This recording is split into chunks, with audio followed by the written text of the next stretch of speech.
Miss Dugan? Miss Julie Dugan? Yes? I'm Joe Cartwright. I've come to meet you. Well, you must be Ben Cartwright's son. That's How right. good of you to meet me. Oh, it's my pleasure. Where's Father? Your father's waiting for us at the house. He had sort of an accident. Is he all right? Oh, yeah, he's fine. He's fine. We were a little worried about him for a time. He's up and around now like a nervous rooster. We almost had to tie him down to keep him home. I can hardly wait to see him. Well, my pa's over taking care of some business. I'll get your luggage down, and as soon as he gets back, we'll be on our way. Just sit over there and rest yourself. Let me have that bag, Charlie. I signed this contract with you in good faith, Mr. Cartwright. Now, it was my understanding that I'd get my $100,000 today. You're absolutely correct, Mr. Gibbon. I'm trying to explain to you. An unforeseen circumstance has arisen, and I must ask you for a slight extension so that I can raise the money elsewhere. Well, I'm not happy about this at all. Not at all. Time is money. You've already started your lumbering operations on my land, and I'm expected to wait for the money. Oh, Mr. Giblin, I'm not asking for a year's extension. It's just a couple of days, and I hope that you think that I'm good for it. I'm certain of that, Mr. Cartwright. However, I shall expect reasonable recompense for allowing late delivery of the lease money. There'll have to be certain alterations in our contract. What are you suggesting? Well, I've no wish to be hard on you, Mr. Cartwright, but business is business. Shall we say 25% of your gross on the operation? 25%.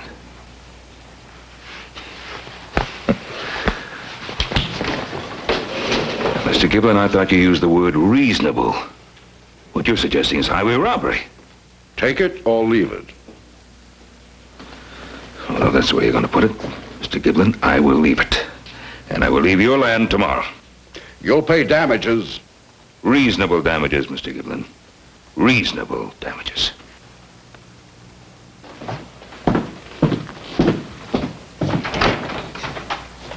Did you ever fly with Riley in his wondrous gas balloon? Up and over the lovely city by the pale light of the moon. No, I've never flown with Riley because I can plainly see that living the life of Riley might well be the death of me. Now try it, will you? All right, everybody. Here we go. Did you ever fly with Riley in his wondrous gas balloon?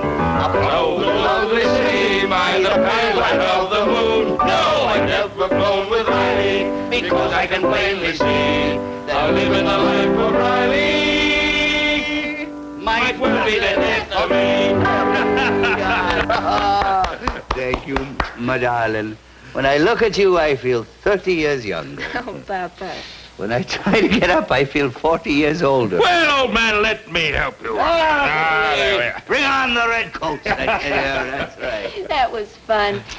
But I think I could do with a breath of air. I was just about to suggest... Shall we go? Excuse us. Well, how delightful to be escorted by two gentlemen. Well, I can see why you're so proud of her. She's beautiful. Just beautiful. Yes, she is. That she is. It's a lovely evening. Yeah. It's more than I deserve. Oh, it was a grand evening. Did you ever fly with Riley in his wondrous gas balloon? No, I meant to ask you. What? How did you get along today with that Mr. Giblin? Oh, Mr. Giblin. Not too well. But don't worry. Somehow we'll work things out. Tell me the truth. Didn't he give enough time to raise the money? Well, yes, as a matter of fact, he did. And all he wanted in return was 25% of the gross. Why, that crook. Yes, that's what I thought, too. You're not going to do business with him under those circumstances. I'm not going to do business with him under any conditions. I'm pulling my men and machines off his place tomorrow morning. That'll cost you a pretty penny. Well, it'll be cheaper in the long run. Ah, it's all my fault. Oni, let's talk about something pleasant, shall we? How about a brandy? All right. All right. Giblin. Oh, I've never flown with Riley because I can plainly see how living the life of Riley might well be the death of me. Did you ever fly with Riley in his wondrous gas balloon up and over the lovely city? If you plunge your arm into this little black bag, you will find not a snapping frog, but $114,000 in cash. If you say you're looking for some profitable business venture in which to invest your money? Yes, I am. You've come to the right place, Mr. Dugan. I thought I had. By the way, will you call me Ownie? Now, regarding my investment, Mr. Giblin. Call me Hubert. All right, Hubert. I think that you have a building here in town by the name of the Golden Horseshoe. Yeah, that white elephant. Oh, yes. A sturdy structure. Well, I see you have that rare ability to realize the business potential of the place. I'm glad you see it that way. It makes it easier for me to propose the partnership that I have in mind. Now, you provide the building, and I will use this entire sum to make a grand and elegant place. With the proper financing, it just might be quite a success. With what I have in mind, it'll be packed. It'll take a man of vision like yourself to make a go of a place that size. A man of vision, yes, but better than myself. Someone more experienced. I have a father in New York. He's run a place like twice that big for years now. He'll be taken over. Father, you say? Well, no offense, but isn't he a trifle old to be working? There is no substitute for experience, right? There, you make the offer sound most attractive. And we'd split the profits, 50-50. Right down the line. All right, I'll drop the partnership agreement right away. Just one thing. Now, I may have to loan this money temporarily to a friend of mine before we go into business together. His name is Cartwright. Is that Ben Cartwright? You know him? We've met. Well, then you understand that he keeps things to himself. But I was able to find out that he'd made a bad lumber deal. He has to pay out an unfair portion of his profits. I may have to force this money onto him in order to help him get out of it. It just so happens that I have some influence with the timber interests here. I just might be able to prevail upon them to be a little bit more reasonable with Mr. Cartwright. Well, in that case, I wouldn't have to lend that to him, would I? And we could proceed with our little business agreement. Exactly. Onward and upward, as they say. Ownie, you talk my language. Hubert, I should. I've had a lot of practice. Well, shall we get to this partnership agreement? Good idea. I have it right here with me. Signed there.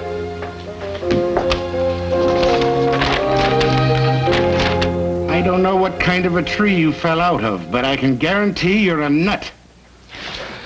How can I take a job chopping trees if I'm going to spend the next 10 years in jail? Well, that's an interesting question. Now I've got one of my own. What have you got against the Cartwrights? Oh, I don't know. Well, it isn't easy to say. Well, think deep about it. I still don't know. When I'm sober, I don't seem to mind them too much. Well, why don't you try staying sober for a little bit? Well, I could try. All right, then. I'll withdraw the charges against you. I'll straighten things out with the sheriff and the judge, and I'll arrange some kind of a parole. Do you hear what I said? I hear you, but I don't believe you. Why would you do this? Well, it's not an easy thing to explain. It has something to do with balancing the books. There's something to do with casting the first stone. And something to do with the fact that a man by the name of Patrick O'Neill can't be all bad. I'll drink to that.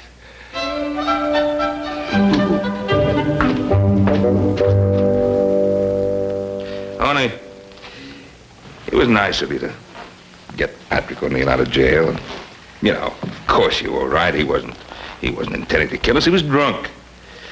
But you really want me to hire him? Well, you said yourself he was one of the best logger foremen in the business when he was sober. Ah, exactly. When he was sober, and he hasn't been that in a long, long time. He'll change. A man may be down, but he's never out. Well, all right. I'll hire him. But the first time he's in trouble on the job, I'll have to get rid of him. I don't think he will. But you sure are right about people changing. You know, yesterday, that fella Gibbon, I wouldn't have given a dead coyote for him. And today, he gives me all the time I need to pay when I owe, no penalties attached. Oh, free and clear. He's a changed person. He is? Well, I never. Yeah, you see, you give people enough time and they'll mend their evil ways, as my grandmother used to say. Well, I gotta get me an early start. I'll see you in the morning. Help yourself. Oh, yes.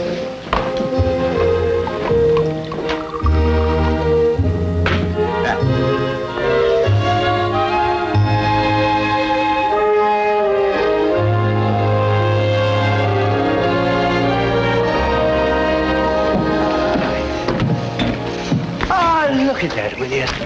You know, we don't have trees this tall in the east, but we've got more squirrels per square foot. There's Patrick. Now, if Ireland had this much timber, we'd have overwhelmed the English with our shillelagh. Tony, pull in little Joe over here. Aye. Who's that, Popinjay? He happens to be a very good friend of mine, that's who. Any more questions? Not with the answers you give. Well, then let's get on with the work. You better have the men clear the lower slope first, huh?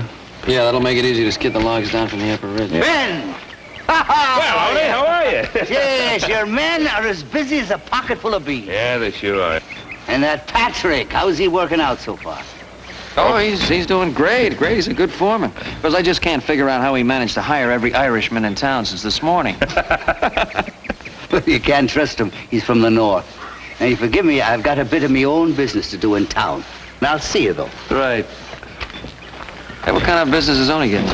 Well, I don't know, but with that Blarney, he's going to get through it without much of a struggle, I'll guarantee. He may. I think, however, that he's going to have a bit of a struggle on his hands, just the same. With what? With himself. With himself.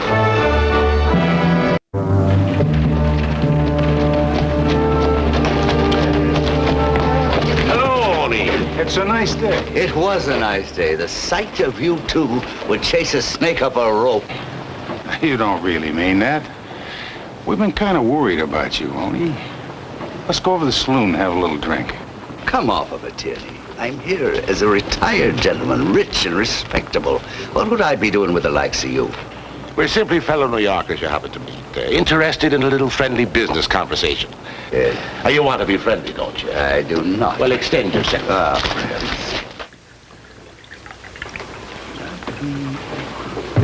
Anything you need, Mr. Dugan, just call on me. Thank you, Bruno. And I must say you're a big man in town, Ownie. It's royal treatment every time. That's because I'm not shanty Irish like you. Bruno can sense the royal blood in my veins. Sure, Ownie, sure. It may seem a bit unfriendly, our checking up on you like this, but the organization's a little nervous these days. There's a new atmosphere back home. What with the reformers sticking their sharp blue noses into everything except a man's morning coffee. Tweed himself was worried about the last report. And the boys would like to check on the current state of their investments is the word we use. What's that got to do with me? Well, you took $100,000 out of New York to invest it in some honest enterprise with your friend, Mr. Cartwright. That was with the boys' approval. What about it? You didn't invest it with Cartwright. You deposited it in the Virginia City Bank. Not only was the money deposited, but you've been withdrawing big chunks of it in bank drafts. Why? Well, I think you two deserve some answers, and I'm going to give them to you. Now, I tell you. You recall That big saloon in the corner, the one with the handsome pillars.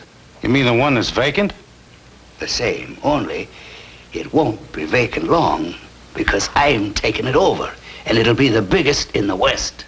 That's your investment. It is. So you see, I couldn't ask Cartwright to go in with me because he knows nothing about it.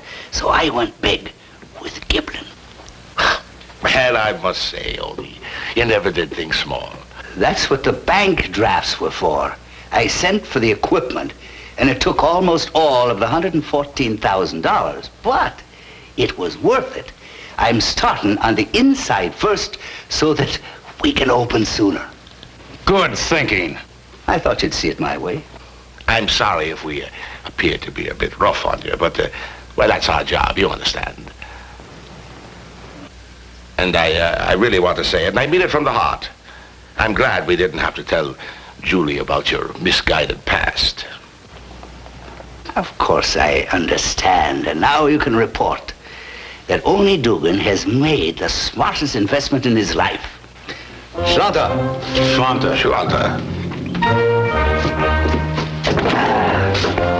Good day, gentlemen. The saloon business. The golden horseshoe. Golden horseshoe. Only when I heard that you'd bought that saloon, I could not believe my ears. On your own deathbed, you confessed to me that money that you had was stolen money. It was tainted money. And the moment you find out that you're not going to die, what do? You buy a saloon with it. I didn't buy it. Well, whatever you did with it. You don't understand, Ben. No, I don't understand. Now, will you kindly explain? I can't do it yet. You will have to give me 1 week. Only I have given...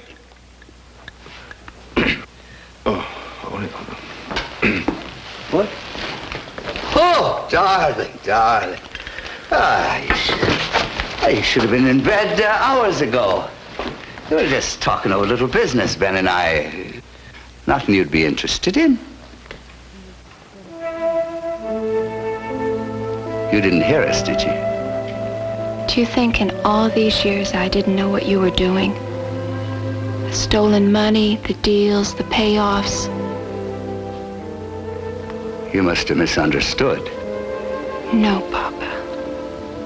I know everything. Everything? Yes. Oh, my friend.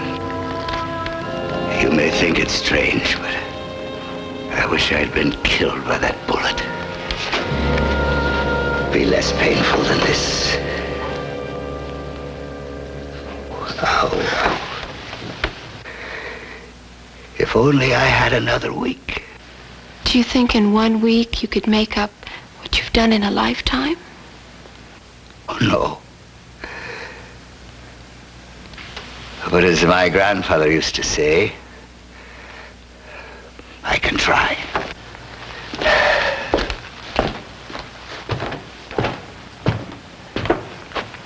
After all, it only took 6 days for the Lord to make the whole earth.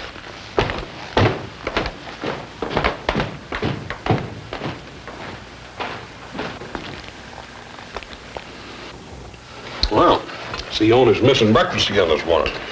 Yes, 5th day in a row. I heard him leaving while I was getting dressed. No can understand Mr. Dugan. At first, all time late for breakfast. Now, too early. Huh. Gênero. Looks like he's going to go ahead with the saloon, huh? Sure does. He's very serious about it. Let's eat and get up to the lumber camp.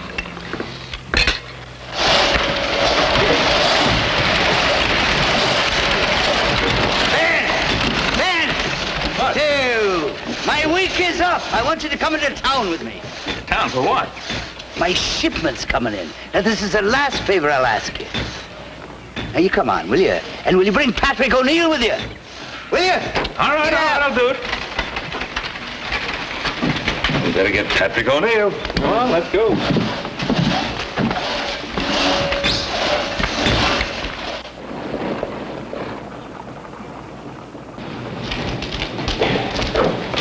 Well, today's the big day, eh, partner? That it is, partner. That That's it. And here she comes now.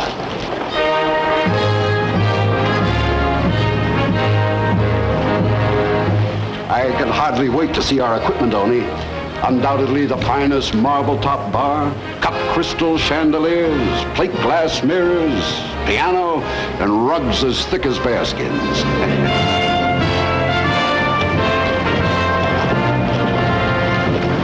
I can't imagine an operator like you buying second-rate furnishings. I didn't. Be assured of that.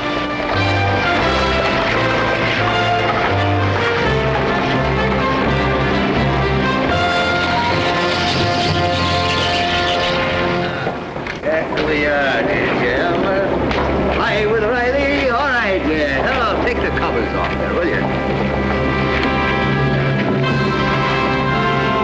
That's an altar. It is. What's this all about, Mr. Dugan? No, call me Ownie. Well, where's the fixtures you ordered for the saloon? Saloon? I don't recall guaranteeing that there'd be a saloon. What was all that talk about your father coming from the east to run the place? Well, not my father, a father. Father O'Brien, and a very fine man he is, too. Don't you try to cheat me, you crook. I own half of this place. I've got a paper to prove it. Well, it's my investment, too, and I say it'll be a church. It's a long way from being a church, and you know it. As far as I'm concerned, it's a saloon, and it's going to stay that way. And I say that it'll be a church. We'll see about that. All right, see about it. What are you staring at there? Give him a hand, will you? Let's go. Oh, my darling, it's the least I could do. Hey! Go on, pitch in, will you? You know, this is the church you'll be attending from now on. Unless, of course, you intend to go back to New York and give Boss Tweed a full progress report. Hey.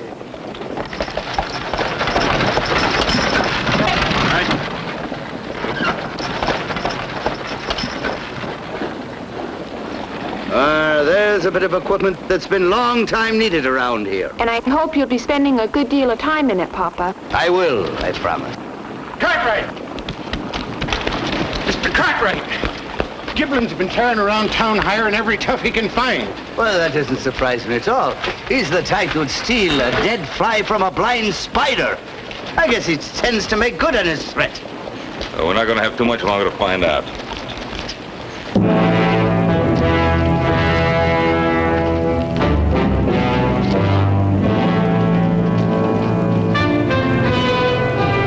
Well, I told you I'd be back, Dugan. We'd not have been disappointed in the least if you'd failed to keep a promise, Mr. Gaboon.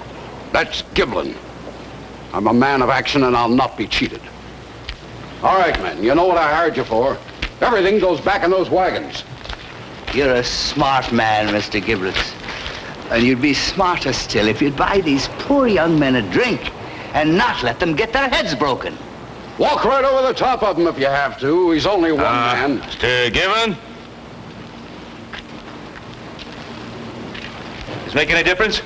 And besides, me friends there, it may interest you to know that it wasn't for nothing that I hired the firm of Duffy and McGee to do me hauling.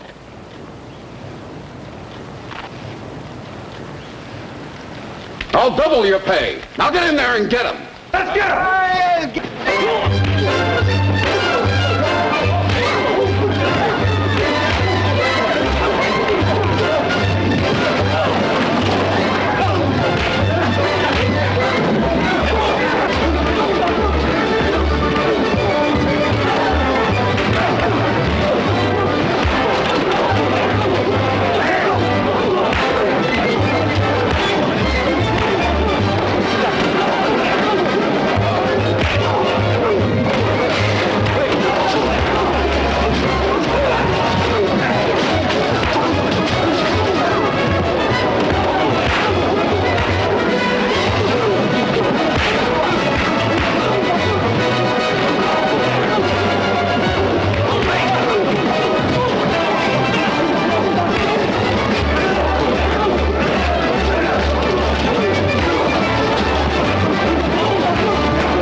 Now that that's over with, is there any further business matters you'd like to be discussing with me?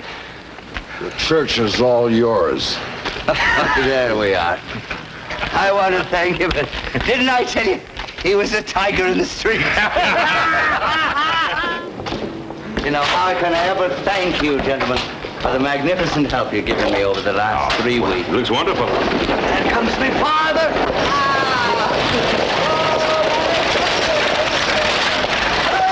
Oh, Father O'Brien, welcome to the Wicked West and your new parish.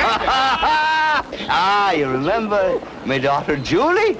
Yes, yes. Julie, oh, bless your heart. Hello, Father. Now, these are my good friends, the Cartwrights. How do you do, gentlemen? Father, how are you? I've got to be admitting it, Tony. It's every bit like you said it was in your letter. Indeed it is. Now, about the church. We haven't even started on the outside yet, you know. It looks like the devil. But the inside, it looks like heaven itself. Sure, anyone can tell at a glance. It's a fine, upstanding, peace-loving town. Which nobody can deny, my friends. Which nobody can deny. Come along, Father. Oh, did you ever... Which nobody can deny.